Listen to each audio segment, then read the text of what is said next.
Hello everyone, welcome back to Select IAS. दोस्तों, आप सभी का उत्तर प्रदेश सामान्य ज्ञान की सीरीज़ में स्वागत है। यहाँ पर हम यूपी स्पेशल के पोर्शन को कवर कर रहे हैं। यूपी स्पेशल पर आपकी काफ़ी सारी क्लासेस आ चुकी हैं और उनकी प्लेलिस्ट इसी चैनल पर बना दी गई है, तो आप प्लेलिस्ट को फॉलो कर सकते हैं। वहाँ पर आपको शुरू से लेकर आखिर तक सभी वीडियोज़ मिल जाएंगी। आज की वीडियो में हम कवर करेंगे उत्तर प्रदेश का इतिहास। उत्तर प्रदेश के इतिहास का आज आपका पार्ट 2 है। पार्ट 1 इसका आ चुका है, जिसे हमने काफ़ी अच्छे से डिस्कस किया था। तो आज की वीडियो में उत्तर प्रदेश का इतिहास आपका कंप्लीट हो जाएगा। एक चीज़ आपको बता दें कि यहाँ पर हम यूपी स्पेशल को पीवाईक्यू के माध्यम से कवर कर रहे हैं। प्रीवियस ईयर में आपसे जितना भी यूपी स्पेशल से क्वेश्चन पूछा गया है, अलग अलग सब्जेक्ट, अलग अलग टॉपिक से, उन्हें हम यहाँ पर कवर कर रहे हैं। तो 2023-24 के लिए यूपी जीके आपका यहाँ से काफ़ी अच्छे से कवर हो जाएगा। चलिए फिर स्टार्ट करते हैं आज की क्लास। देखिए फ्रेंड्स, यहाँ से आपका ये 12वां चैप्टर उत्तर प्रदेश के इतिहास से रिलेटेड है। तो शुरू के जो आपके 50 क्वेश्चंस हैं, 50 क्वेश्चंस हैं, इन पर आपका पार्ट 1 आ चुका है, जहाँ पर हमने इन्हें अच्छे से डिस्कस किया था। आपको पार्ट 1 ज़रूर देखना है। तो अभी हम 50 से आगे क्वेश्चंस को डिस्कस करेंगे। देखिए, 51 क्वेश्चन है आपके सामने। मुंशी प्रेमचंद का जन्म कहाँ हुआ था? सही आंसर ऑप्शन डी होगा, वाराणसी। मुंशी प्रेमचंद का जन्म वाराणसी में हुआ था। देखिए, उपन्यास सम्राट प्रेमचंद का जन्म काशी वाराणसी के निकट लम्ही नामक ग्राम में 31 जुलाई 1880 ईस्वी को हुआ था। इनके पिता अजायब राय डाक मुंशी थे, जो डाक विभाग में नौकरी करके परिवार का भरण पोषण करते थे। इन्होंने माधुरी तथा मर्यादा पत्रिकाओं का संपादन किया तथा हंस व जागरण नामक पत्र का प्रकाशन किया। भारतीय साहित्य जगत में इन्हें उपन्यास सम्राट की उपाधि से नवाजा गया है। इनकी कुछ प्रसिद्ध कृतियां यहाँ पर आप देख सकते हैं। तो प्रेमचंद, मुंशी प्रेमचंद की कुछ प्रसिद्ध कृतियां हैं यहाँ पर। गोदान, करम भूमि, प्रेमाश्रम, रंगभूमि, गबन, करबला, प्रेम की बेदी, सेवा सदन, मानसरोवर, ये आपकी मुंशी प्रेमचंद की कुछ फेमस कृतियां हैं। तो इनके नाम भी आपको याद रखने हैं, ताकि अगर आपसे ये पूछा जाए तो आप इनका सही मिलान कर पाएं। 52 क्वेश्चन आपके सामने हैं। भव्य जैन स्तूप के अवशेष को कंकाली टीला के पास खोदकर निकाला गया है, जो कि आपका कहाँ पर स्थित है? तो जो कि मथुरा में स्थित है। सही आंसर ऑप्शन सी होगा, मथुरा। यहाँ पर आप देख सकते हैं कंकाली टीला मथुरा में स्थित एक टीला है। इस टीले पर कंकाली देवी का मंदिर है, इसलिए इसका नाम कंकाली टीला है।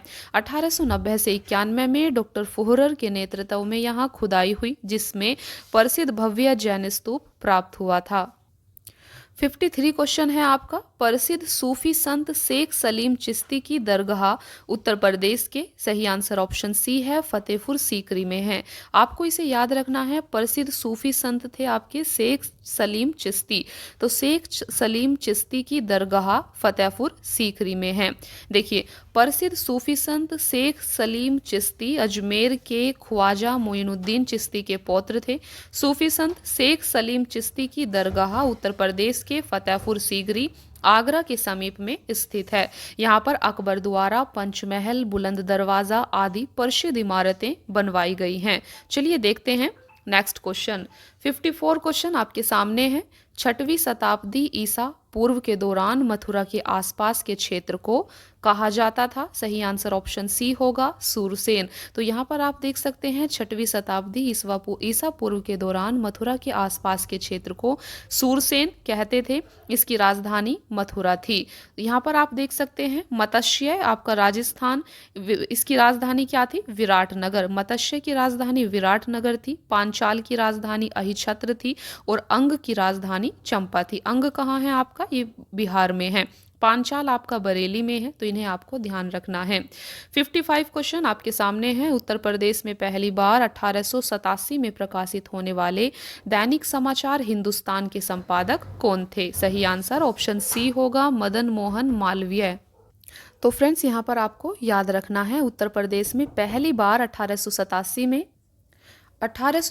में प्रकाशित होने वाले दैनिक समाचार हिंदुस्तान के संपादक मदन मोहन मालवीय थे। यहाँ पर भी आप देख सकते हैं उत्तर प्रदेश में 1887 में प्रकाशित होने वाले दैनिक समाचार हिंदुस्तान के संपादक तो इनके संपादक मदन मोहन मालवीय थे। मालवीय जी का जन्म प्रयाग में सन 1861 में हुआ था। इन्होंने वर्ष 1916 में बनारस हिंदू विश्वविद्यालय की स्थापना की। 56 क्वेश्चन आपके सामने हैं। छठी सदी बीसी के दौरान उत्तर प्रदेश के किन क्षेत्रों को चेदी कहा जाता था? सही आंसर ऑप्शन ए होगा, बुंदेलखंड को। तो आप देख सकते हैं बौद्ध ग्रंथ अंगुत्तर निकाय के अनुसार 6वीं शताब्दी ईसा पूर्व में भारतवर्ष 16 महाजनपदों में बटा हुआ था। इन महाजनपदों में उत्तर प्रदेश से 8 महाजनपद शामिल थे। इनका विवरण यहाँ पर आपको दिया गया है। तो ये 8 महाजनपद हमने लास्ट क्लास में भी काफी अच्छे से डिस्कस किया था। देखिए, काशी महाजनपद की राजधानी वाराणसी थी। आपको इनकी राजधानी को काफी अच्छे से याद कर लेना है, और कहाँ पर ये वर्तमान संदर्भ में, वर्तमान में ये क्षेत्र कहाँ पर है, इसे भी आपको याद रखना है।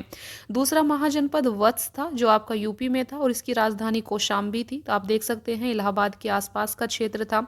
तीसरा महाजनपद यूपी में कौशल था, इसकी राजधानी श्रावस्ती थी, फैजाबाद के आसपास का क्षेत्र था। चौथा महाजनपद मल था, मल की राजधानी कुशीनारा, चेदी, शक्तिमती, कंबोज, हाटक, सूरसेन, मथुरा, और ये मथुरा के आसपास का क्षेत्र था। पांचाल, अहिछत्र, बरेली, बदायूं, फर्रुखाबाद के आसपास का ये क्षेत्र था। तो आप इन्हें याद रखेंगे।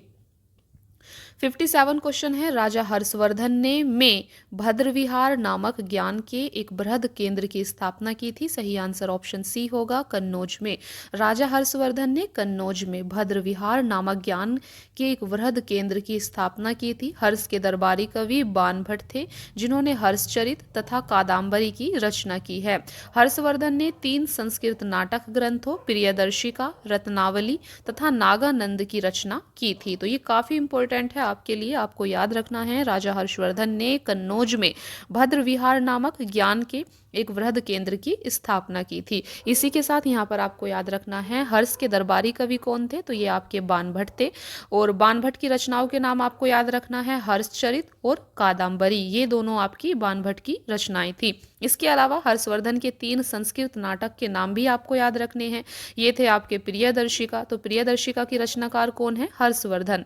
दूसरा रत्नावली, तीसरा नागानंद, ये तीनों आपकी हर्षवर्धन की रचनाएं हैं। इन्हें आपको अच्छे से याद कर लेना है। देखिए 58 क्वेश्चन आपके सामने हैं। अशोक स्तंभ में उत्कीर्ण किए हुए शेर का मुख, जिसे भारत सरकार द्वारा राष्ट्रीय प्रतीक के रूप में अपनाया गया है, तो आप देख सकते हैं इसे सारनाथ के संग्रहालय में संरक्षित किया गया है। देखिए यहाँ पर आप इसे अच्छे से समझिए। सारनाथ में अशोक ने जो स्तंभ बनवाया था, उसके शीर्ष भाग को सिंह चतुर्मुख कहते हैं। इस मूर्ति में 4 भारतीय सिंह पीठ से पीठ सटाए हुए खड़े हैं। सारनाथ स्तंभ का यह शीर्ष भाग वर्तमान समय में सारनाथ के संग्रहालय में रखा हुआ है। यह सिंह चतुर्मुख शीर्ष स्तंभ ही भारत सरकार द्वारा राष्ट्रीय प्रतीक के रूप में अपनाया गया है। 59 क्वेश्चन है। चंदेल शासन के दौरान उत्तर प्रदेश का निम्न में से कौन सा क्षेत्र जेजाक भुक्ति या जय होटी के नाम से जाना जाता था? सही आंसर ऑप्शन बी होगा, बुंदेलखंड। तो यहाँ पर आप देख सकते हैं जेजाक भुक्ति, ये काफी इंपॉर्टेंट क्वेश्चन है। जेजाक भुक्ति या जय होटी एक वीर प्रश्वनी भूमि रही है। यह भूमि उत्तर प्रदेश तथा आंशिक रूप से मध्य प्रदेश में पड़ती है। कभी इस पर चंदेल राजाओं का शासन हुआ करता था। अब यह बुंदेलखंड क्षेत्र के नाम से जानी जाती है। प्रतिहार साम्राज्य के पतन के बाद बुंदेलखंड की भूमि पर चंदेल वंश के शासकों का स्वतंत्र राजनीतिक इतिहास प्रारंभ हुआ। 60वां क्वेश्चन। आगरा और अवध के संयुक्त प्रांत, जिन्हें अब उत्तर प्रदेश के नाम से जाना जाता है, ने वर्ष 1921 में अपनी राजधानी को इलाहाबाद से लखनऊ में स्थानांतरित किया। तो आप देख सकते हैं आगरा एवं अवध के संयुक्त प्रांत, जिन्हें अब उत्तर प्रदेश के नाम से जाना जाता है, कि राजधानी को वर्ष 1921 ईस्वी में इलाहाबाद प्रयागराज से लखनऊ स्थानांतरित किया गया था। वर्तमान समय में लखनऊ उत्तर प्रदेश की प्रशासनिक व विधायिक राजधानी तथा इलाहाबाद न्यायिक राजधानी के नाम से जानी जाती है। उत्तर प्रदेश का उच्च न्यायालय इलाहाबाद में स्थित है, जिसकी एक खंडपीठ लखनऊ में है। 61 क्वेश्चन आपके सामने हैं। गौतम बुद्ध की मां देवदह राज्य के शासक परिवार से थी, जो अब उत्तर प्रदेश के बस्ती जिले में है। तो आप देख सकते हैं महात्मा गौतम बुद्ध की मां का नाम महामाया था। वह देवदह राज्य के कोलिया वंशीय शासकीय परिवार से संबंधित थी। देवदह राज्य वर्तमान समय में उत्तर प्रदेश के बस्ती जिले में स्थित है। कोलिया गणराज्य पूर्वी उत्तर प्रदेश व नेपाल की सीमा पर स्थित बुधकालीन गणराज्य है। इसे आप ध्यान रखेंगे। 62 क्वेश्चन आपके सामने है। वाल्मीकि का आश्रम ब्रह्मवर्त में था, जो कहाँ पर है, ये चीज आपको यहाँ पर बतानी है। देखिए सही आंसर आप देख सकते हैं, सही आंसर यहाँ पर ऑप्शन ए होगा। महर्षि वाल्मीकि आश्रम वह स्थल है जहाँ पर ऋषि वाल्मीकि ने बैठकर महाकाव्य रामायण की रचना की थी। महर्षि वाल्मीकि का आश्रम ब्रह्मवर्त में था, जो कि वर्तमान में बिठूर में स्थित है। तो सही आंसर बिठूर होगा। आपको याद रखना है महर्षि वाल्मीकि का आश्रम कहाँ पर है, बिठूर में। बिठूर एक प्रसिद्ध हिंदू धार्मिक स्थल है जो कि उत्तर प्रदेश के कानपुर में स्थित है। और बिठूर कहाँ पर है, यह आपका कानपुर में है। 63 क्वेश्चन है। 1 जनवरी 1845 को उत्तर प्रदेश ने, सही आंसर ऑप्शन बी है, बनारस अखबार। देखिए 1 जनवरी 1845 को उत्तर प्रदेश ने बनारस अखबार नामक पहला हिंदी समाचार पत्र निकाला, जिसे गोविंद रघुनाथ ने संपादित किया था। देखिए 1 जनवरी वर्ष 1845 को उत्तर प्रदेश राज्य से बनारस अखबार नामक पहला हिंदी समाचार पत्र निकाला, जिसको गोविंद नारायण थत्ते ने संपादित किया था। अखबार के संचालक राजा शिव प्रसाद सितारे हिंद थे। हिंदी का प्रथम समाचार पत्र उद्दंत मार्तंड था, जिसका प्रकाशन 30 मई 1826 में कलकत्ता में शुरू किया गया था। इसके संपादक जुगल किशोर शुक्ल थे। इसी के उपलक्ष्य में 30 मई को हिंदी पत्रकारिता दिवस मनाया जाता है। 64 क्वेश्चन है। भेड़ कुंड, जहां अर्जुन ने द्रौपदी से शादी करने के लिए मछली को निशाना बनाया था, उत्तर प्रदेश के फर्रुखाबाद में स्थित है। देखिए भेड़ कुंड, जहां अर्जुन ने पांचाल नरेश द्रौपद की पुत्री द्रौपदी से शादी करने के लिए मछली की आंख को निशाना बनाया था, यह आपका उत्तर प्रदेश राज्य के फर्रुखाबाद जिले में स्थित है। 65 क्वेश्चन आप देख सकते हैं। उत्तर प्रदेश के वर्तमान मुख्यमंत्री योगी आदित्यनाथ संप्रदाय से संबंधित हैं। कौन से संप्रदाय से, नाथ संप्रदाय से। इसे भी आप ध्यान रखेंगे। तो योगी आदित्यनाथ आपके नाथ संप्रदाय से संबंधित है। देखिए योगी आदित्यनाथ का मूल नाम अजय सिंह बिष्ट है। इनका जन्म 5 जून 1972 में उत्तराखंड के पौड़ी गढ़वाल जिले में हुआ था। ये गोरखपुर के प्रसिद्ध गोरखनाथ मंदिर के महंत एवं राजनेता हैं।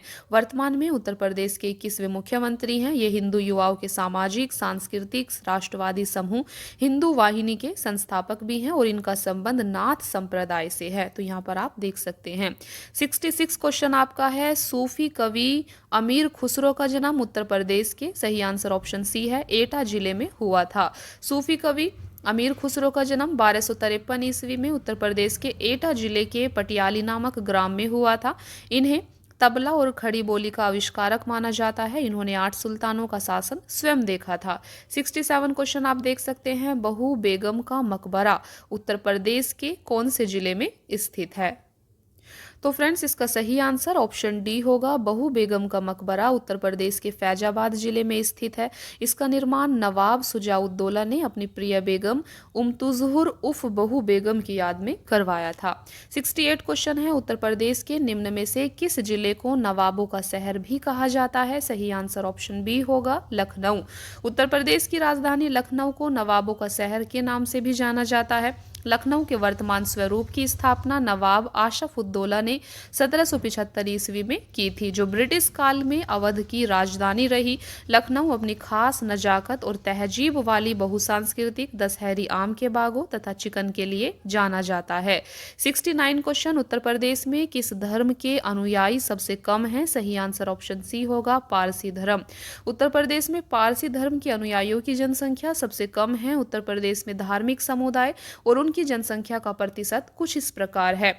हिंदू यहाँ पर 79.73% है, मुस्लिम लगभग 19%, सिख 0.32%, ईसाई आपके 0.18%, जैन 0.11%, बौद्ध आप यहाँ पर और अन्य देख सकते हैं। 70 क्वेश्चन आपके सामने है। 70 क्वेश्चन।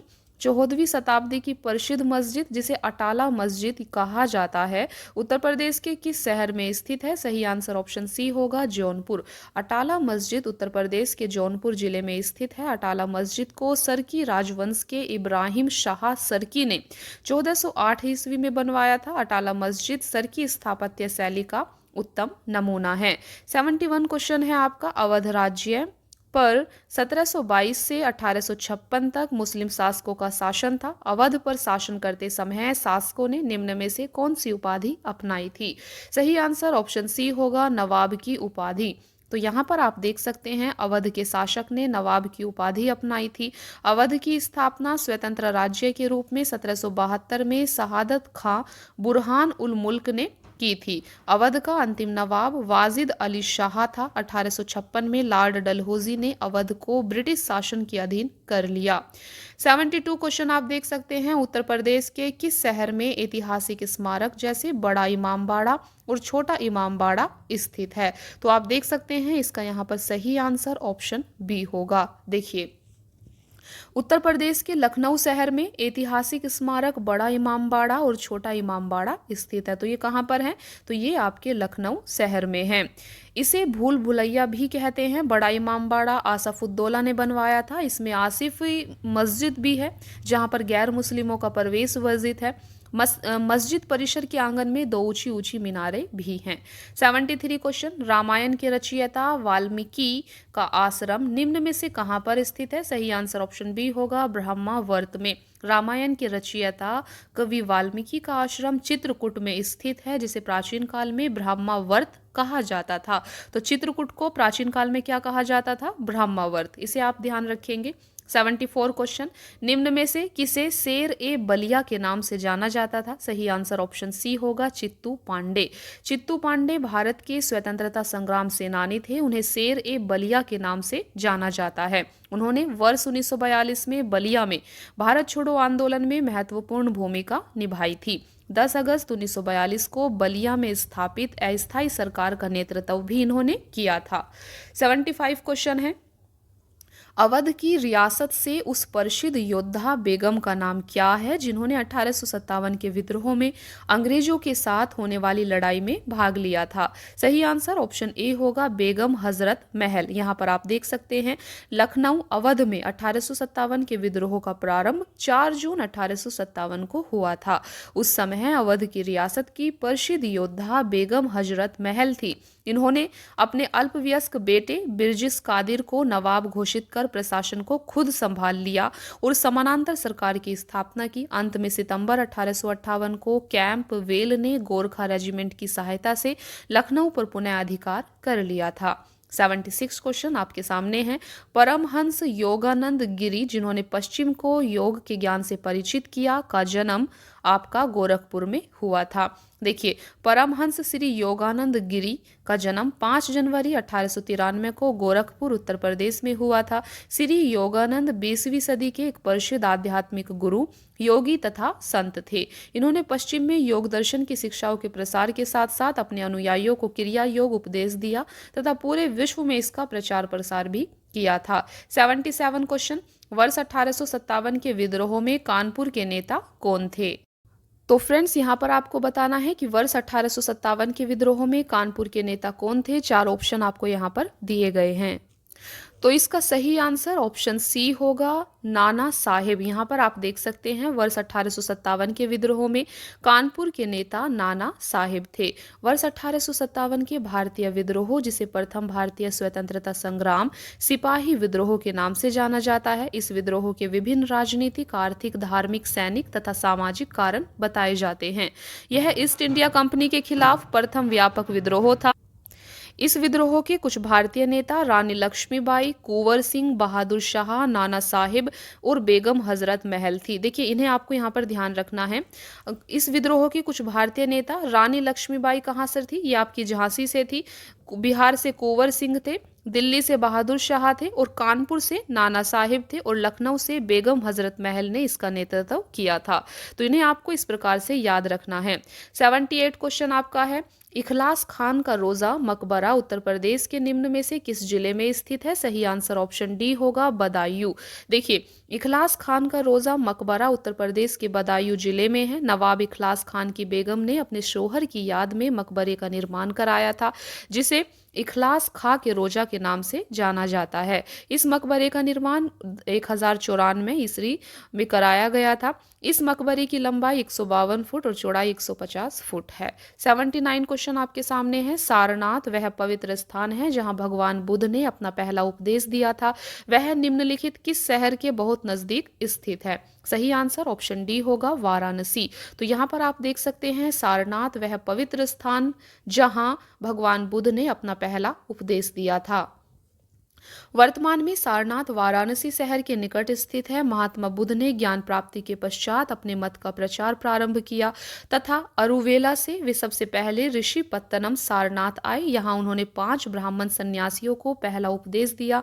इस उपदेश को धर्म चक्र प्रवर्तन कहा जाता है तथा महात्मा बुद्ध ने सर्वाधिक उपदेश श्रावस्ती में दिए थे। ये पॉइंट आप नोट करेंगे। इसके अलावा कौशल, वैशाली, कौशाम्बी में भी इन्होंने अपने उपदेश दिए थे। इनके उपदेश की भाषा पाली थी और इनके प्रमुख अनुयायी शासक बिंबिसार, प्रसेनजीत व उदयनी थे। देखिए 80वां प्रश्न आपके सामने है। उत्तर प्रदेश को पहले संयुक्त प्रांत के रूप में जाना जाता था। इसे किस वर्ष उत्तर प्रदेश का नाम दिया गया था? सही आंसर ऑप्शन सी होगा, 1950 में। 1 अप्रैल 1937 की ब्रिटिश शासन के दौरान उत्तर प्रदेश का संयुक्त प्रांत आगरा व अवध के रूप में स्थापित किया गया था। ब्रिटिश शासनकाल में इसे संयुक्त प्रांत कहा जाता था, जिसे 24 जनवरी 1950 को बदलकर उत्तर प्रदेश किया गया। 9 नवंबर 2000 को इससे एक नया राज्य उत्तराखंड उत्तर प्रदेश के 13 जिलों को काटकर बनाया गया। उत्तर प्रदेश दिवस 24 जनवरी को मनाया जाता है। इस पॉइंट को भी आपको ध्यान रखना है।